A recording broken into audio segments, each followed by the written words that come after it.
104.5 เมกะเฮิรตซ์รายการต่อไปเป็นรายการเสียงธรรมจากสามเณรดำเนินรายการโดยสามเณรสมพงษ์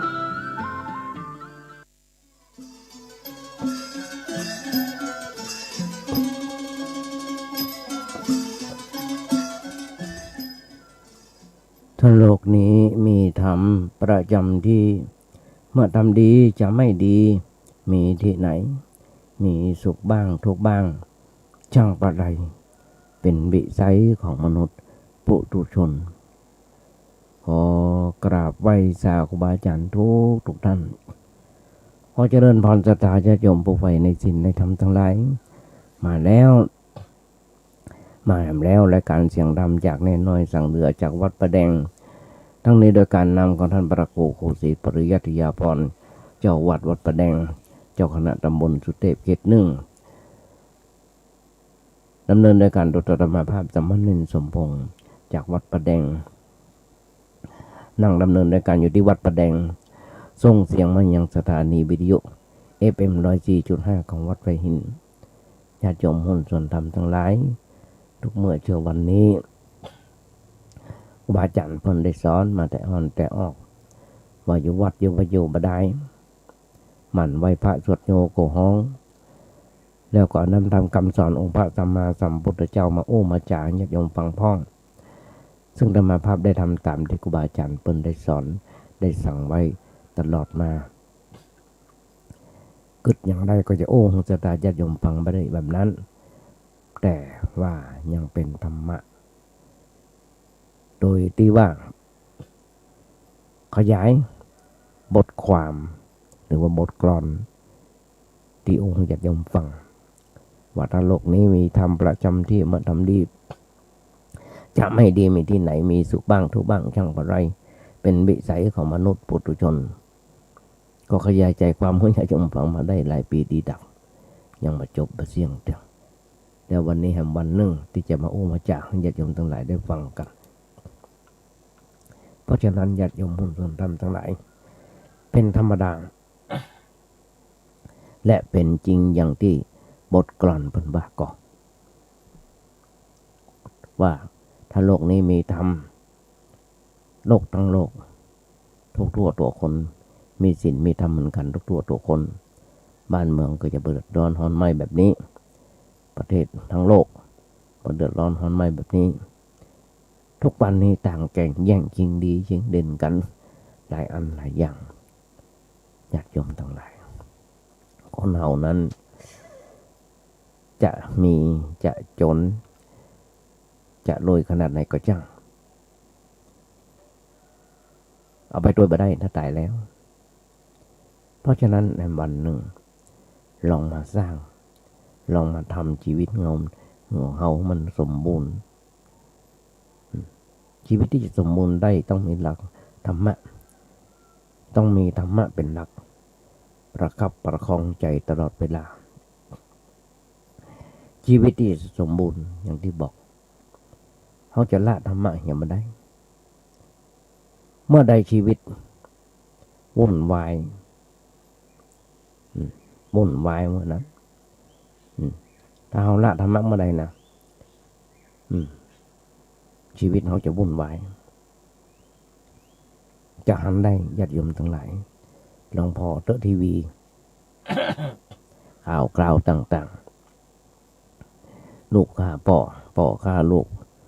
แม่ฆ่าลูกเขาจะได้หันกันอยู่ทุกเมื่อเช้าวันปีฆ่าน้องฆ่าปีสิ่งสำคัญที่เขาคิดบัตรสำคัญนั่นคือมรดกเพราะเนี่ยเขาไม่มีธรรมะ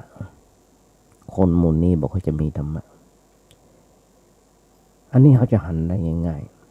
ๆญาติโยมทั้งหลายเวลาเขามีความวุ่นวายใจ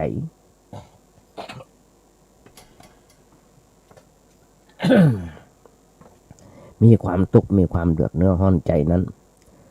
เพราะอย่างเพราะเขาขาดธรรมะเป็นหลักคุ้มครองใจเมื่อมันมีธรรมะคุ้มครองใจจิตใจวุ่นวายมีความเดือดเนื้อร้อนใจด้วยความเนื้อร้อนใจในที่มันเกิดขึ้นเพราะอย่าง เพราะว่าเฮาบอกเข้าถึงธรรมะเพราะฉะนั้นเมื่อเข้าถึงธรรมะความทุกข์มันหายไปความเดือดเนื้อร้อนใจหลายๆสิ่งหลายๆอย่างมันก็ค่อยจางไปชีวิตมันจะสมบูรณ์ดีขึ้นเพราะฉะนั้นเน้นน้อยนี่ทำตนนึงที่เอาธรรมะมามาจากญาติโยมฟัง ทุกเมื่อเช้าวันญาติโยมทั้งหลายธรรมะขององค์พระสัมมาสัมพุทธเจ้าฟังได้ตลอดกาลใจได้ตลอดเวลาทุกลมหายใจยิ่งยุคนี้สมัยนี้ฟังได้ในหลายต่างด้วยกันระหว่างในต่างทีวีโทรศัพท์โดยเฉพาะสถานีวิทยุต่างๆโดยเฉพาะสถานีวิทยุ FM 104.5 ของวัดไฟหินออนไลน์ไปทั่วโลกตลอด24ชั่วโมงมีทั้งใน YouTube Messenger Line Facebook พิมพ์เข้าไปว่าวัดไฟหินหรือว่าพิมพ์เข้าไปว่าเน้นน้อยสังเหลือญาติโยมก็จะได้ฟังตลอดเวลาอาตมาภาพเองได้เอาเทปตั้งแต่4 โมงมะแรงจนถึง2 ทุ่ม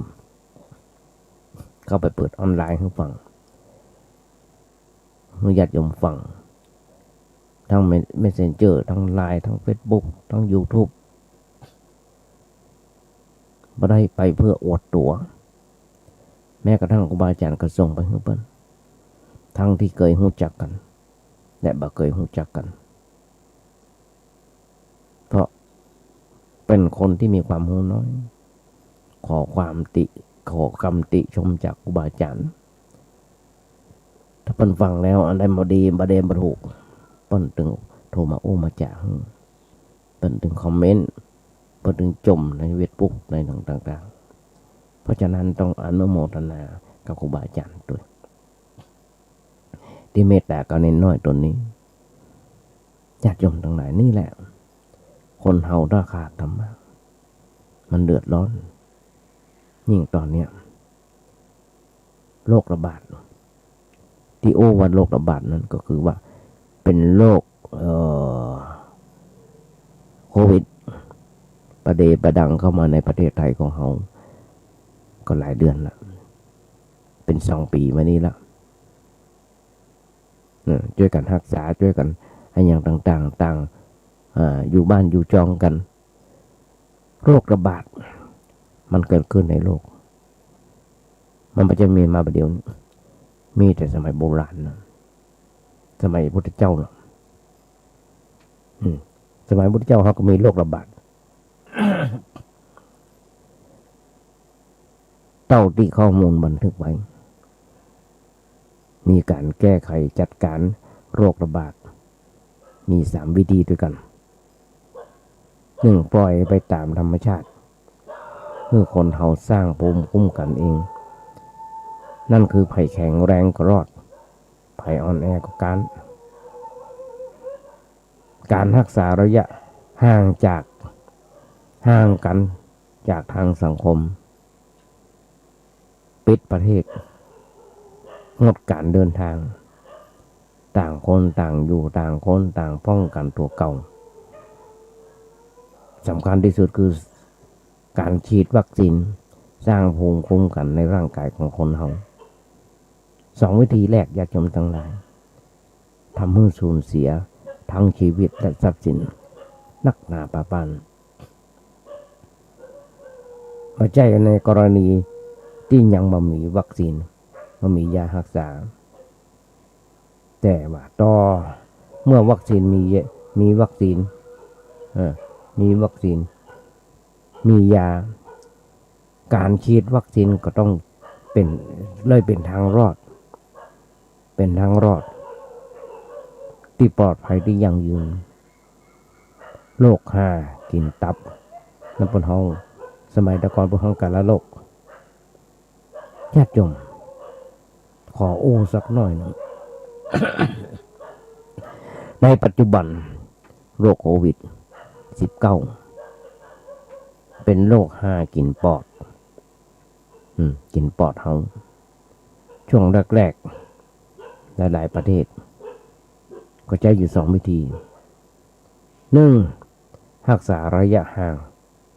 และปลอดภัยตามธรรมชาติญาติโยมโรคโควิดเป็นโรคที่รุนแรง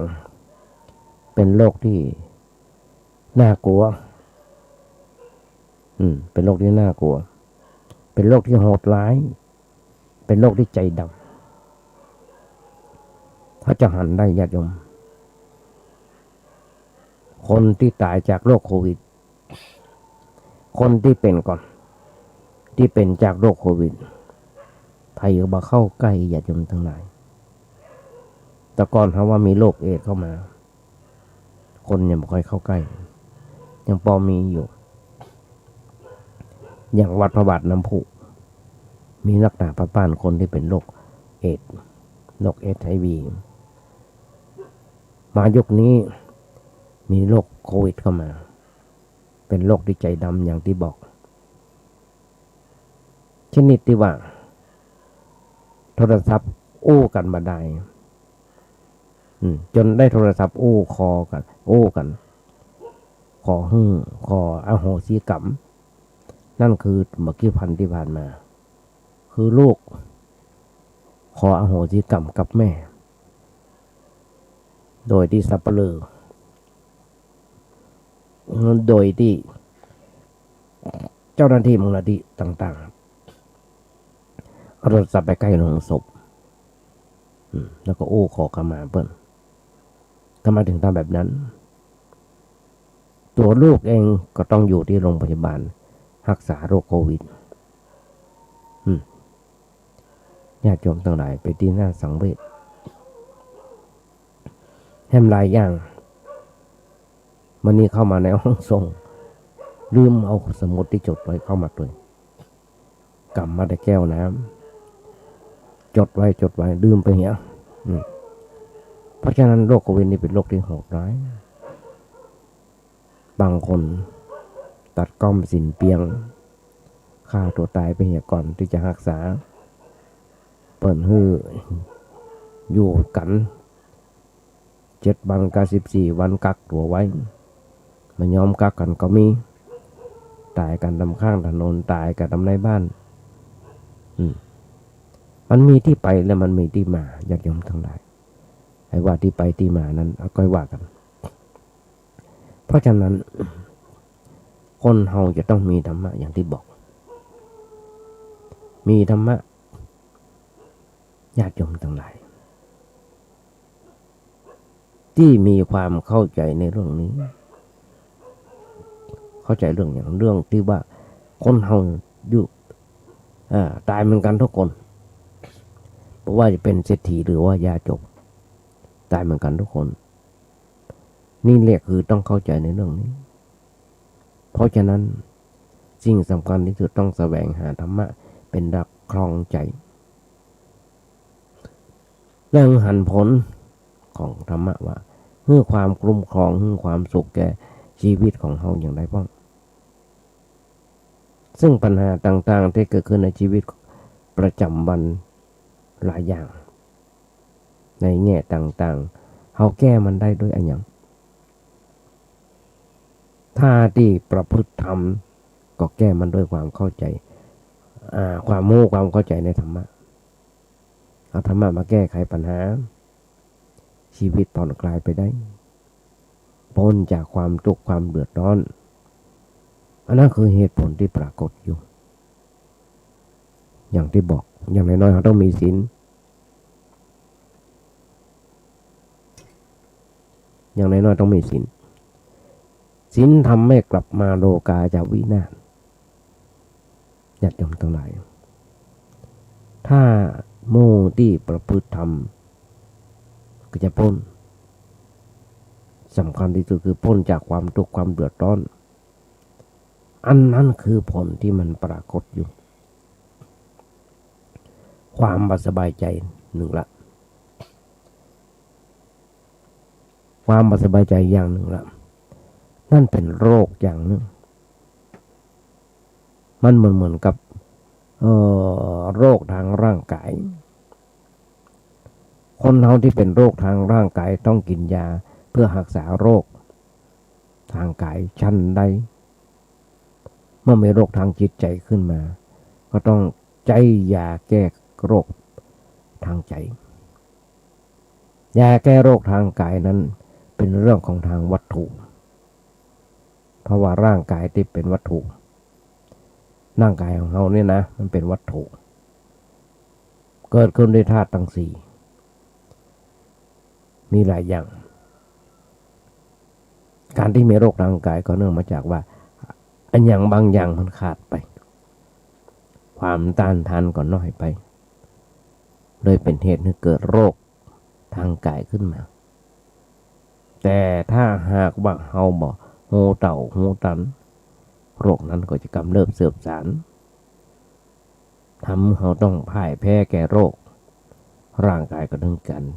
การแตกดับลงไปได้ชั้นใดในเรื่องทางใจทางจิตทางใจเนี่ยก็เหมือนกัน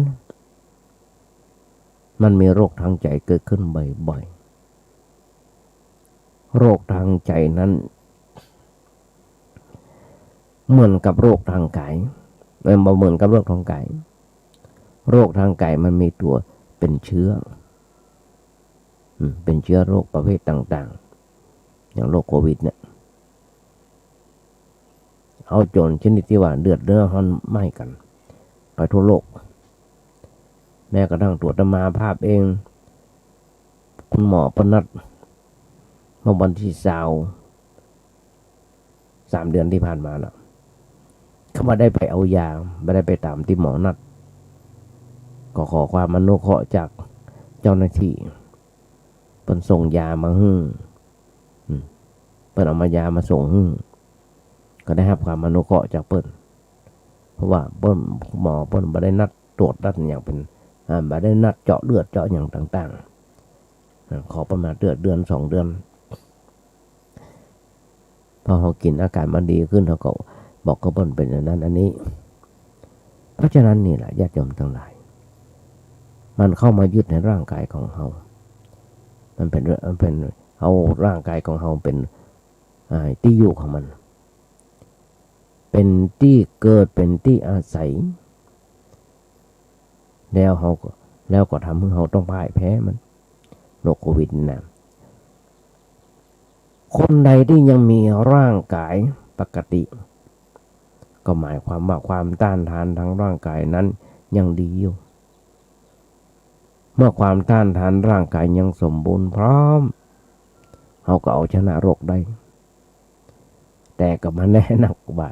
ความต้านทานทางร่างกายเนี่ยจะดีหรือจะสมบูรณ์อยู่ตลอดไปนั่นคือมันอาจจะเกิดความเพลียงพล้ำขึ้นเมื่อใดก็ได้เพราะฉะนั้นอย่างโรคโควิด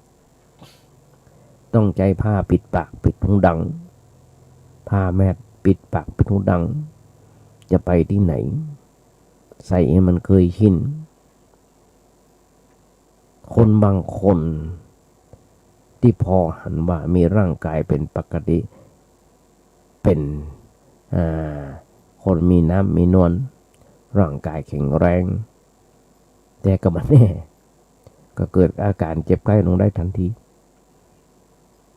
แล้วบางอันเนี่ยญาติโยมทั้งหลายแสดงว่า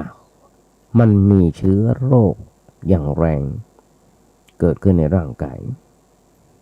ทำให้ความต้านทานของร่างกายนั้นสู้บ่ได้ก็เลยต้องยอมการมันไป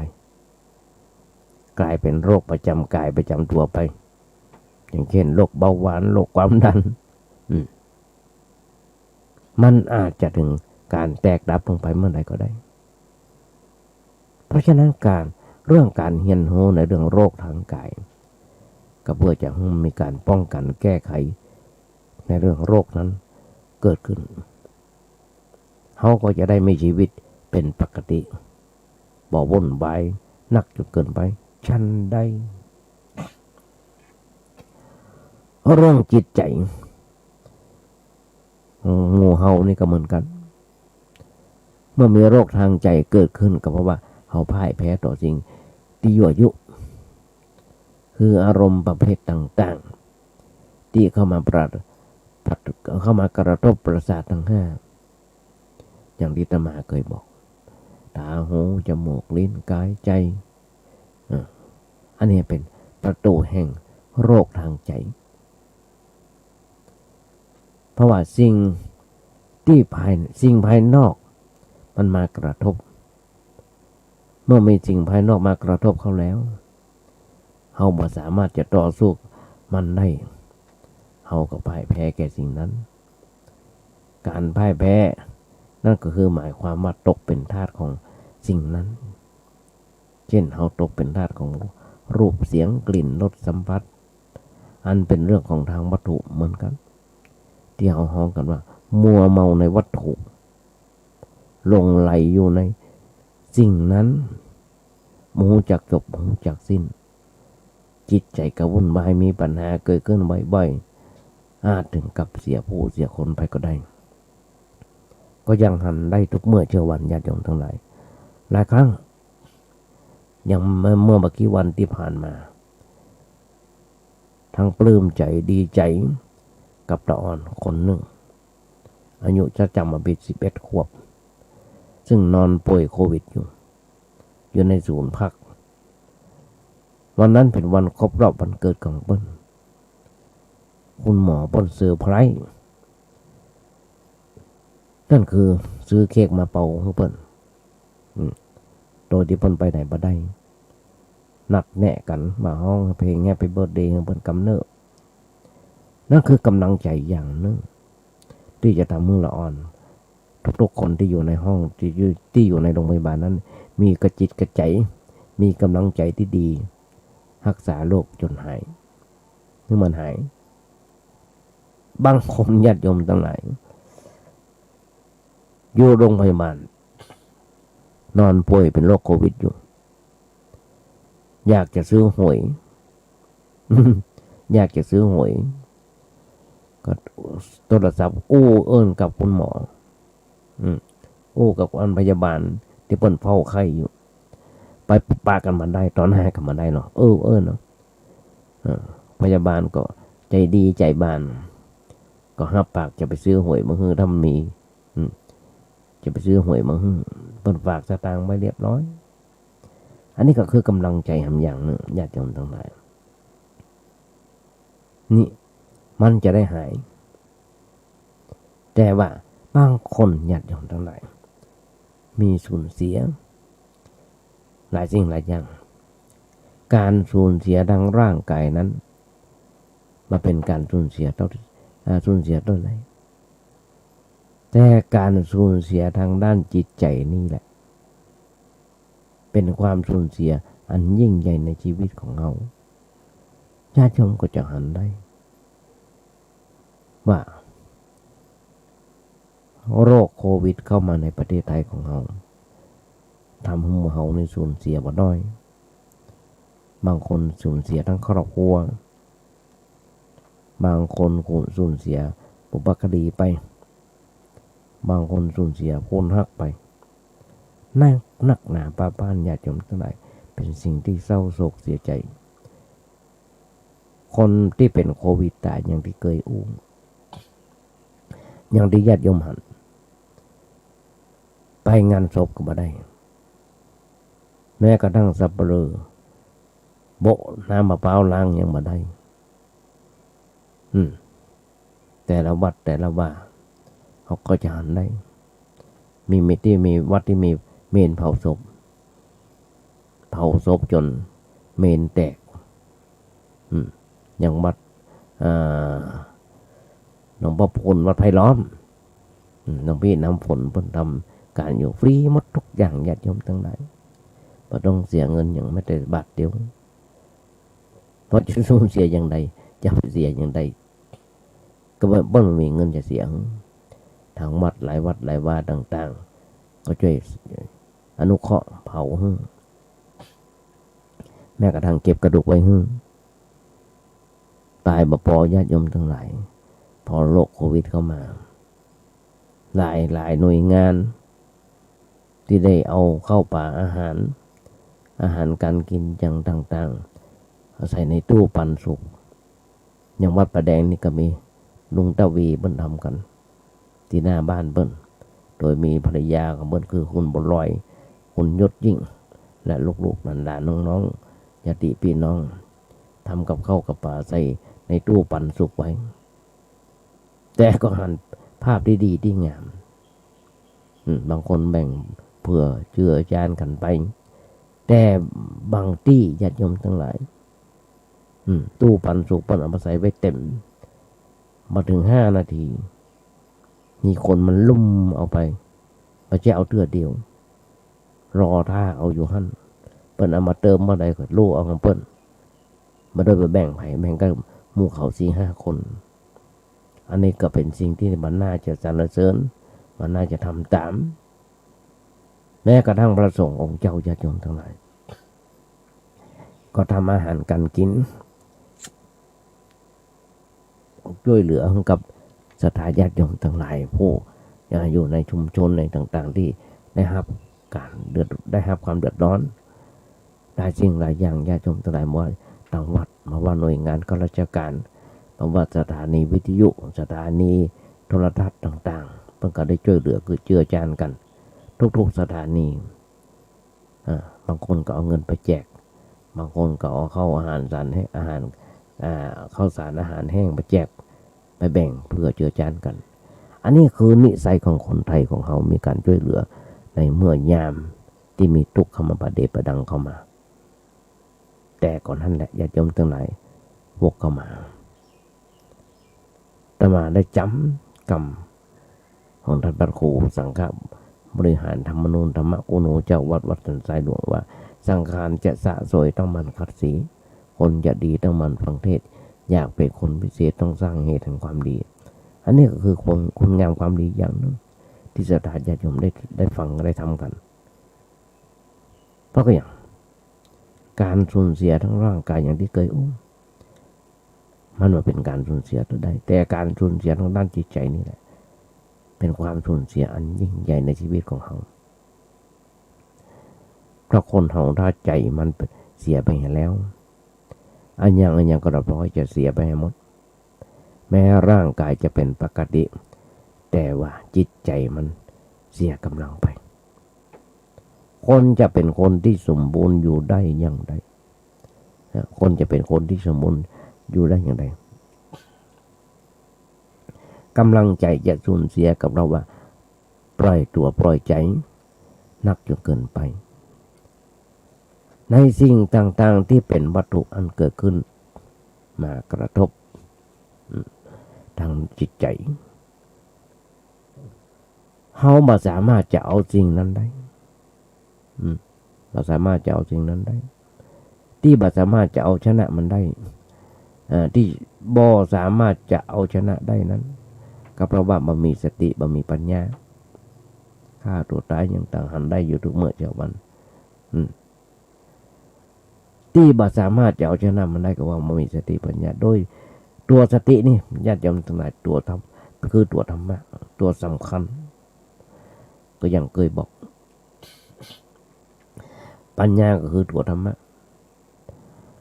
เฮาบ่มีธรรมะคุ้มครองจิตใจเฮาเลยพ่ายแพ้แก่สิ่งเหล่านั้น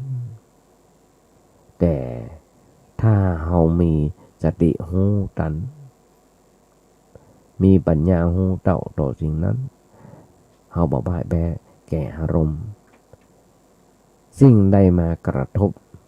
เฮาก็ปัดมันไปโยมันขวางไปมันยอมรับในสิ่งนั้นไว้มันยอมรับโดยความบ่ฮู้บ่เข้าใจแต่ว่าเฮาจะเข้าไปเกี่ยวข้องกับสิ่งเหล่านั้นด้วยความฮู้ความเข้าใจเปิ้นฮ้องว่าด้วยความฮู้เท่าทันถ้าเฮาฮู้เท่าทันต่ออารมณ์ที่มากระทบก็เหมือนกับคลื่นที่มากระทบฝั่งมันก็หายไปญาติโยมทั้งหลายอย่างเฮาฮู้เต่าฮู้ตันในเรื่องของโรคโควิดถ้าเฮากลัวเฮาก็อยู่บ้านอยู่จองอยู่บ้านอยู่จอง ประเทศไทยมีประชากรประมาณ70 ล้านคนว่าเถอะมาเดี๋ยวนี้ประมาณ2 ล้านยังมาถึงเดือนที่ได้ฉีดวัคซีนที่ได้ฉีดวัคซีนปัจจุบันเนี่ยญาติโยมทั้งหลายโรคโควิดเป็นโรคกลิ่นปอดอย่างที่เคยตอนเนี้ยมีวัคซีนป้องกัน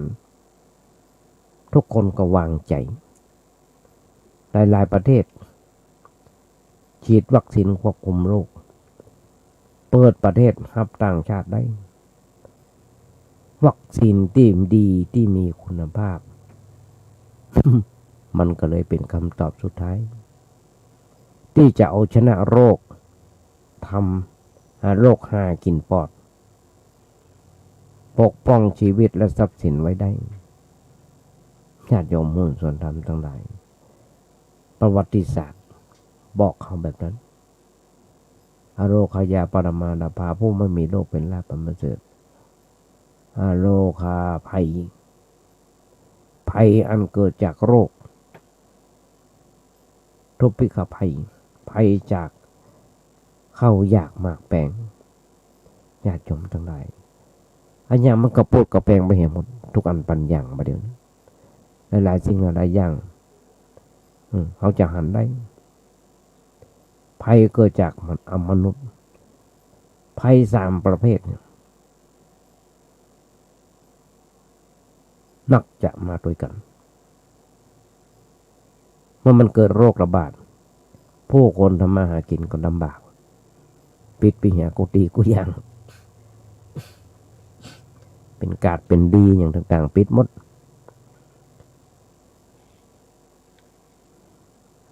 ปัญหาด้านเศรษฐกิจจะด้วยไหมและเมื่อเข้ายากมากแปลงผู้คนอดอยากหิวโหยจะทำให้จิตใจโหดเหี้ยมหันแก่ตัวอย่างที่บอกตะกี้เปิ้นเอาของใส่ตู้ปันสุกรู้กันบางคนเจ้าหน้าที่เปิ้นเอาของไปแจกประกาศแล้ว500 ชุดแต่มาให้2 ปันคนมาขอให้2 ปันโมโหยิ่งใหญ่อย่างไรญาติโยมทั้งหลายเห็นแก่ตัวเอารัดเอาเปรียบนั่นแหละมนุษย์นั่นแหละมนุษย์ก็เกิดมีมนุษย์คืออย่างญาติโยมทั้งหลายอย่างที่เคยบอกมนุษย์นี่คือคนที่จิตใจขาดศีลขาดธรรมศีลธรรมไม่กลับมาโลกาจะวินาศหันก็ญาติโยมทั้งหลายคนหันแก่ตัวโดยที่มาหันหัวคนอื่นคดโกงคอร์รัปชันเอารัดเอาเปรียบกันเป็นได้ทุกชนชั้นทางผู้นำและไพ่ญาติโยมทั้งหลายอันเนี้ยพึงสังวรระวังอนุสภัยมนุษย์สภัยเหตุผลอย่างนี้ติวญาติโยมฟังเขาก็จะหันได้หรอเขาก็จะหันได้อย่างนี้เขาก็จะหันได้ว่ามันเป็นอย่างไรทุกอย่างที่ญาติโยมทั้งหลายเพราะฉะนั้นเขาก็จะต้อง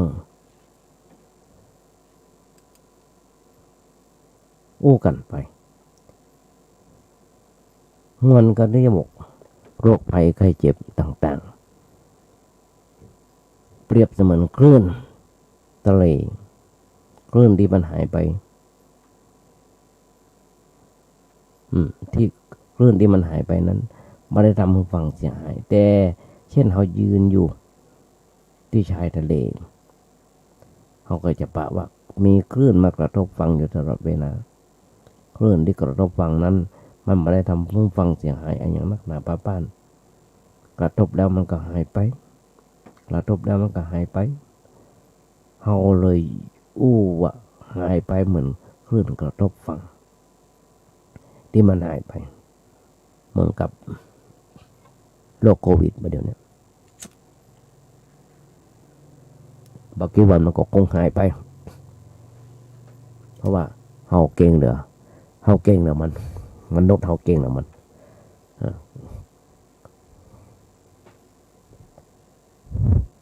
แต่สิ่งสำคัญมันมากระทบอารมณ์อารมณ์ต่างๆที่เกิดขึ้นมากระทบจิตใจของเรา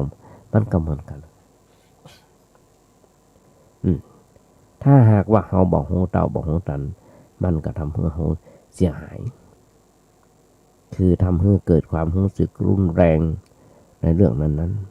ๆความรู้สึกที่รุนแรงมันเป็นโรคมันเป็นไปในทางฮักก็ได้ทางจังก็ได้ทางฮักก็ได้ทางจังก็ได้ทางหลงก็ได้หรือทางใดทางหนึ่งก็ได้ถ้าหากว่าบุคคลนั้นขาดธรรมะเป็นเครื่องประคับประคองใจก็จะเกิดปัญหาวุ่นวายในสิ่งต่างๆทีนี้แหมอย่างหนึ่งญาติโยมมวลชนทั้งหลายเรื่องที่เกิดขึ้นในใจของเฮานั้นมันมาได้ยุดเพียงต่ออันอย่างที่อู้แต่มันก่อสิ่งต่างๆขึ้นอยู่ในใจขึ้นอยู่ในใจของเราเปิ้นเขาว่าเป็นนิสัยก็คือสิ่งที่มาสร้างมันขึ้นวันละเล็กวันละน้อยสร้างมันขึ้นเรื่อยๆอย่างเช่นทุกวันนี้เราเสพข่าวกันเสพข่าวในเรื่องโควิดกันนักลำไปก็อย่างที่บอกข่าวให้ลงฟรีข่าวดีลงเสียสตังค์ลองคนตายจากโรคโควิดนอนตามข้างถนนบอกกี่คนกับบัดโคมข่าวกันประโคมข่าวกันบางคนฉีดยาแล้วกลับไปเป็นอัมพฤกษ์อัมพาตหรือตายไปหรือตายไปบางคนก็จมเป็นถึงพยาบาลฉีด2 เข็มละเป็นผู้เจ้าฉีด2 เข็มละก็ยังตายก็ยังติดได้โควิดอันนั้นคือเขาเสพข่าวเกินไปญาติโยมทั้งหลาย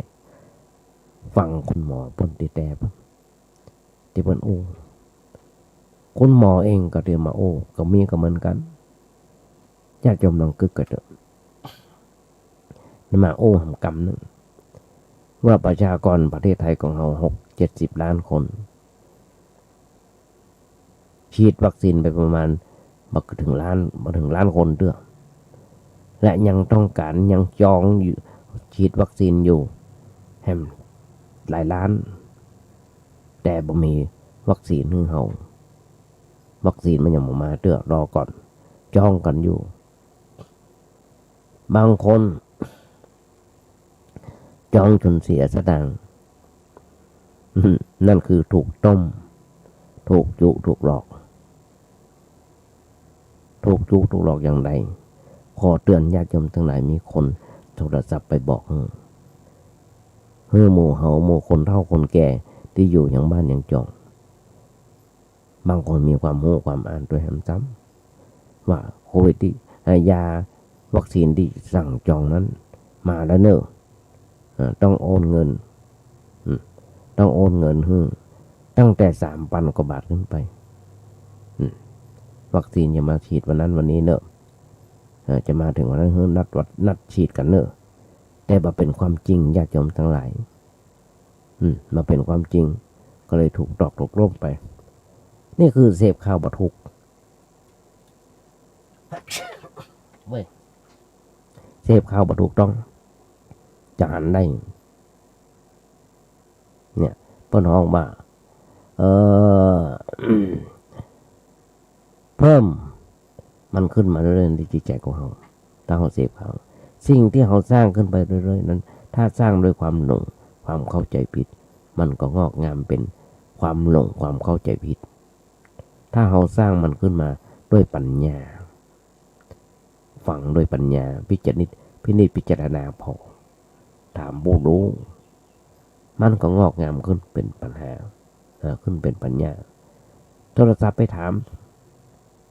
ที่เขาเคยจองเคยอย่างต่างๆโหตำแหน่งข่าวจริงๆสิ่งสำคัญที่สุดถามไปที่ต้นต่อมันเขาจะรู้ว่าบรรจุบนดอกเขาหรือไม่อันนี้มันทำเพื่อเกิดประโยชน์ในชีวิตของแต่ว่าส่วนมากมักจะสร้างมันขึ้นด้วยความหลงความเข้าใจผิดก็อย่างที่บอกขนาดฉีดวัคซีน2 เข็มแล้วยังติดอยู่นะเพราะฉะนั้นอย่าจำใจตอนนี้เรากำลังศึกษากันอยู่หมอพยาบาลอย่างต่างๆมันกำลังศึกษาอยู่ทั่วโลกแล้วมันมูลเนี่ยที่เขาความหลงเนี่ยมันเข้าไปยึดติดอยู่ในสิ่งเหล่านั้นจนกลายเป็นนิสัยอย่างที่บอกเพราะฉะนั้นคนเราเลยมีนิสัยบ่เหมือนกันอย่างที่ที่มันมาเหมือนกันนั่นก็เพราะว่าบ่มีธรรมะอยู่ในใจบ่มีธรรมะอยู่ในใจจิตใจก็เลยวุ่นวายถ้าจิตใจที่มีธรรมะแล้วมันเหมือนกันหมดอยากยกตัวไหลขอเวลา1 นาที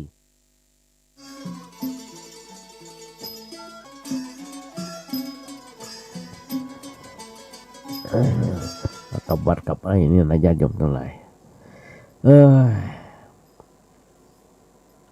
บ่ที่บ่เหมือนกันนั่นกับบ่มีธรรมะอยู่ในใจ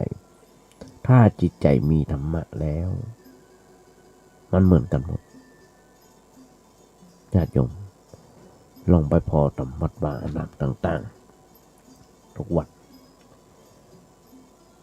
อย่างที่บอกมีสมัยครั้งพุทธกาลมีนายป้นห้องอย่างคนเลี้ยงช้างคนเลี้ยงช้างคนเลี้ยงช้างของเจ้าเมืองเปิ้นไปหันสมัยครั้งพุทธเจ้าไปหันพุทธเจ้าในนั้นมีในวัดนั้นตอนนี้พระเจ้าอยู่มีตัวเจ้าอยู่ประมาณ400-500 รูปพอพระเจ้าขึ้นมานั่งเงียบปิ้งมด500 รูป500 รูปคนเลี้ยงช้างนี่ก็แปลกใจก็ไปถามพระพุทธเจ้าว่าทำไมพระพุทธเจ้าสอนคนหมู่นี้ได้อย่างไรตามธรรมดาแล้วคนตั้งแต่2 คน 2-3 คนขึ้นไปเดือดกันจอแจอันนี้ขนาดตัวเก่าเลี้ยงม้าเลี้ยงช้างอยู่เมื่อกี้ตัวบดายังเดือดเนื้อทำใจเลยทำได้อย่างไรพระเจ้าบอกว่าทำที่ตัวอย่างพอที่ตัวอย่างเป็นคนอย่างไรตัวอย่างนั่นคือตัวพระเจ้าเองแต่ศีลแต่ธรรมะ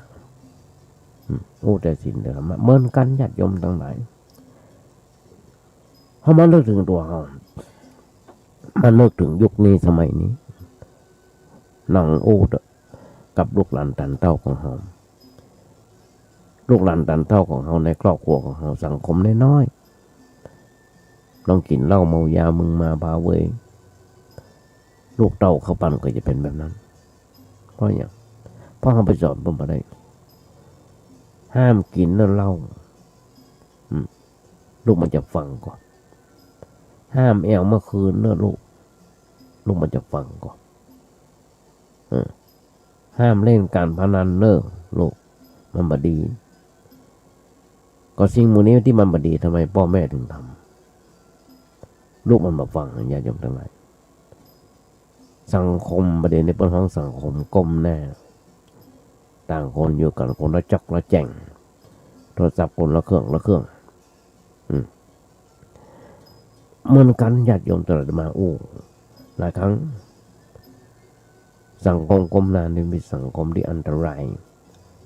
แต่มาว่าอันตรายกว่าโรคโควิดเดิมซ้ำไปแทนที่จะปรึกษาหาหรือกันลงส่งกันพอแต่ถ้าได้ติด โทรศัพท์กำโทรศัพท์ดูโทรศัพท์แล้ว เป็นอย่างที่ใจหินต่อมามีหลานน้อยอยู่คนเพิ่นนั่งนอนโทรศัพท์พ่อโทรศัพท์อยู่พ่อการ์ตูนพ่ออย่างของเบิ้ลต่อมาลองใจเพิ่นโอ้เป็นโกเลมังเลเป็นโคตรเป็นเกียรติก็จะไปได้เพราะฉะนั้นนี่แหละทุกครั้งที่ผมมาได้กำโทรศัพท์ใจง่ายว่านอนสอนง่ายแต่พอกำโทรศัพท์แล้วเป็นอันโมโหเป็นโกรธเป็นเกลียดนี่หันได้อยากยอมตอนนี้สังคมก้มหน้ามาได้สนใจกันเพราะฉะนั้นที่มาเหมือนกันนั่นก็เพราะว่าอย่างเพราะว่ามันมีธรรมะในใจสอนจิตใจที่มีธรรมะแล้วมันเหมือนกันหมดอยากยอมทั้งหลายไม่มีความแตกต่างกันเหมือนสมัยข้างพุทธเจ้าเขาอย่างที่บอกเพราะธรรมะเข้าไปปรุงแต่งพอธรรมะเข้าไปปรุงแต่งใจของไผ่ใจนั้นก็จะมีสภาพปกติจิตที่เป็นปกติคือจิตที่บ่กระทบอันอย่างมันเป็นจิตสะอาดเป็นจิตที่สะอาดอยู่ก็เพราะว่ามันมีสิ่งมัวมองสิ่งเศร้าหมองมาเข้ามากระทบมารบกวนเป็นจิตที่สว่างเพราะหูแจ้งในสิ่งหลายสิ่งหลายอย่างที่มันเป็นตามสภาพที่มันเป็นจริงเพราะแล้วก็มีจิตใจที่สงบเพราะอันอย่างมารบกวนมาได้มันบ่เป็นมันบ่กับเพื่อกับพือภายในสิ่งต่างๆก็ได้ทวนได้ญาติโยมทั้งหลายอย่างที่บอกอาตมาเคยญาติโยมหลายครั้งว่าทองแท่งจะไร้ค่าพระปฏิมาเป็นแค่กากปูนกากเกลื่อนจะเพิ่มพูนพระวิรุณจะซบเซาผ้าเหลืองจะโดนย่ำตะกดดำจะเป็นเจ้าดอกตุ่มโรยแต่เจ้าหมาหัวเน่าพึ่งจะตอมบุปผาจะเป็นหมันคืนและวันจะสั้นเข้านกน้อยจะลืมเย้าลืมเรือนลืมเหือนโคถึกเท่าจะวังเวงอยากจำตรงนั้นนี่เป็นปริศนาธรรมที่เคยอยากยมฟังจะอยากยมฟังกำหนึ่งทองแท่งจะไร้ค่านั่นคือพระธรรมคำสอนองค์พระสัมมาสัมพุทธเจ้าจะมีคนสนใจศึกษาก็เหลือน้อยเต็มทีผู้คนจะบหันคุณค่าทั้งพระสงฆ์องค์เนนและคฤหัสถ์ก็เหมือนบางคนบิดหน้าหนีบางคนบิดหน้าหนีพระธรรมเป็นอย่างนั้นบิดหน้าหนีพระธรรมคำสอนไอ้คนจะบวชญาติโยมต่างหลายเขาก็จะหันได้ไอ้คนจะบวชเขาก็จะหันได้ว่าทุกเมื่อเช้าวันนี้คนที่จะบวช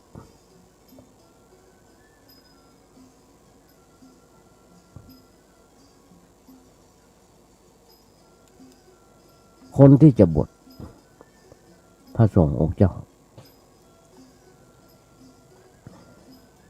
บวชบางเพียงแค่ตามประเพณีบางคน10 วัน3 วัน7 วันอันบวชยิ้มดูแต่มาได้หันได้หูอย่างน้อยๆจากวัดโซดาโดยมีพระเทพกุศลเจ้าวัดเปิ้นได้บวชภาคฤดูร้อนบวชเหียนแต่ละปีเป็นร้อยญาติโยมทั้งหลายแล้วผู้ที่สนใจในการห้ามการเหียนทั้งทางโลกทางธรรมเพื่อก็ทรงหันโยญาติโยมทั้งหลายแต่ละวัดรอบนอกก็ดีรอบในก็ดี ลูกศิษย์ของพระเดชพระคุณหลวงพ่อพระเทพกุศลเปิ้นส่งไปอยู่ไปเป็นเจ้าอาวาสที่บ่มีเจ้าอาวาสทั้งหมดล้วนแต่เป็นผู้ที่มีความรู้มีความสามารถจบปริญญากันทั้งนั้นที่เปิ้นส่งไปญาติโยมลองกึกกระเตอะอันนี้อย่างที่บอกบางคนพระสงฆ์องค์เน้นฆราวาสบิดหน้าหนีพระธรรมคำสอนกับทางผู้คนบอกว่าจะนิยมเข้าวัดฟังธรรมหันวัดเป็นสถานที่มันน่าอภิรมย์เข้าวัดเพื่อไปแอวไปขอหวยลองก็เดอะญาติโยมทั้งหลายวัดใดก็จังถ้ามีกุมารทองมีต้นไม้ที่แปลกประหลาดอย่างต้นไม้ตะเคียนสเปเห็นละญาติโยมทั้งหลายที่เป็นของแปลกที่อยู่ในวัดจะประเดประดังกันเข้าไปจะหันได้อย่างทุกเมื่อเจ้าวันแม้กระทั่งพญานาคเขาบ่เคยหันห้องแต่ก็ยังปากันไปแต่ก่อยเพราะฉะนั้นมีนักที่ขยายใจความของญาติโยมฟังแต่ว่าพอเวลาเหลือน้อยเดียวข้อนึงในข้อที่สองพระปฏิมาเป็นกากปูนผู้คนจะพอเป็นเพียงรูปเคารพเป็นเพียงอิฐดินปูนทรายอย่างเป็นว่าเป็นของประดับประเด็นนี้เริ่มมาเคารพพระพุทธรูปกันละและจะเริ่มเสื่อมศรัทธาในพุทธศาสนานักขึ้นอันนั้นแล้วก็พอว่าเป็นแค่วัตถุสิ่งของญาติโยมทั้งหลายพระพุทธรูปแต่ละปรางแต่ละวัดแต่ละว่างแฝงไปด้วยปริศนาธรรมะทุกวัดญาติโยมทั้งหลายบ่มีพระพุทธรูปที่เพ่งพระเนตรเพ่งสายตาไปไกลๆพระเจ้าพระพุทธรูปแต่ละองค์อย่างวัดในวิหารวัดประแดงพ่อบ่เกิน2 เมตรพ่อบ่เกิน2 เมตรนั่นคือปริศนาธรรมเปิ้นบอกว่าพอได้ตัวทุกอย่างญาติโยมทั้งหลายเขาพอที่ตัวของเขาต้องพอที่ตัวพออย่างไรพอในจิตพอในใจของเขาเพราะฉะนั้นฝากไว้ก่อนยังประจบเตื้อบัดนี้พอเวลาเวลาจะหมดแล้วเพราะฉะนั้นฝากไว้ญาติโยมทั้งหลายจะมาถึงบอกทุกครั้งที่มาญาติโยมฟังว่าคนเฮาต่างก็ปรารถนาให้เกิดสิ่งดีๆขึ้นในชีวิตเช่นได้โชคลาภเกียรติยศชื่อเสียงประสบความสำเร็จการงานก้าวหน้าเป็นต้นแต่สิ่งเหล่านี้ไม่ใช่หลักประกันแห่งความสุขที่แท้เพราะแม้ได้มาแล้วก็ยังเป็นทุกข์ได้ไม่ใช่ว่าจะมีความสุขเสมอไปเช่นบางคนได้น้อยกว่าคนอื่นก็บ่พอใจจานได้ร่ำรวยเพียงใดล่ะมันถึงว่าเฮาบ่แก่บ่เจ็บบ่ตายไผก็ช่างทุกเมื่อเช้าวันนี้จะเป็นเศรษฐีหรือยาจกตายต่อเดียวกันยิ่งตอนนี้เป็นโรคโควิดจะเศรษฐียาจกก็ช่างตายไปก็ไม่พอบ่ได้ไผไปเผายังบ่ได้ญาติพี่น้องพ่อในทางโทรทัศน์ทางโทรศัพท์ในเวลาตอนที่เปิ้นเผาเพราะฉะนั้นมันสิ่งนี้มูนี้มันอย่างมันแน่ที่ไหนสิ่งสำคัญที่สุดบาปบุญคุณโทษนั่นคือหลักเป็นความสุขที่แท้พอใจในสิ่งที่มียินดีในสิ่งที่ได้ศีลทำให้กลับมาโลกาจะวินาศฝากไว้กับสกายญาติโยมทั้งหลายโดยท้ายรายการวันนี้ญาติโยมทั้งหลายธรรมาภาพก่อนนำรายการนี้จากไปขอเอางานบุญงานกุศลมาญาติโยมฟังสักน้อยสักเรื่องซึ่งทางวัดประแดงของเราโดยที่มีท่านพระครูโคสิตปริยัติยาภรณ์เจ้าวัดประแดงพร้อมคณะกรรมการตกลงปรงใจกันว่าจะมีการแปลงการซ่อมแซมบันไดนาคเพราะบันไดนาคมันเสียหากไม้มันปึ๊ดบันไดนาคเสียหายจะต้องมีการซ่อมแซมตอนนี้รอคณะวิศวกรรมมาลงมือทำเพราะว่ามาประมูลกันเรียบร้อยละไผได้เป็นอย่างไรนั้นฟังรายการจาก ร่มโพของท่านพระครูเจ้าวัดใน FM 92.25 ทุกเสาร์ทุกอาทิตย์6 โมงแมลงฟัง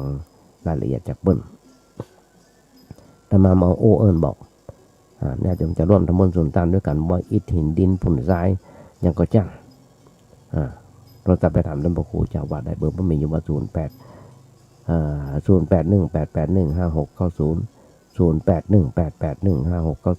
เอาล่ะญาติโยมผู้ส่วนรำทั้งหลายธรรมาภาพขอนำรายการนี้จากไปวันนี้เป็นวันหวยออก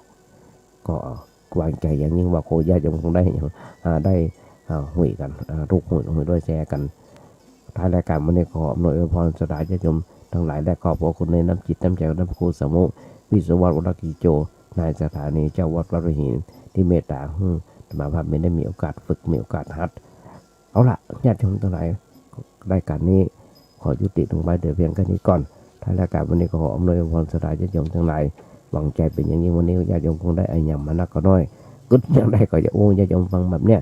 เพราะฉะนั้นญาติโยมทั้งหลายขอญาติโยมทั้งหลายวันนี้อาจจะเป็นวันครบรอบวันเกิดของฝ่ายคนใดคนหนึ่งก็ขออำนวยพรสดาญาติโยมทั้งหลายมีความสุขมีความเจริญคิดถึงนึกสิ่งใดสมความมุ่งมั่นปรารถนาขอญาติโยมอย่าเจ็บอย่าไข้กัน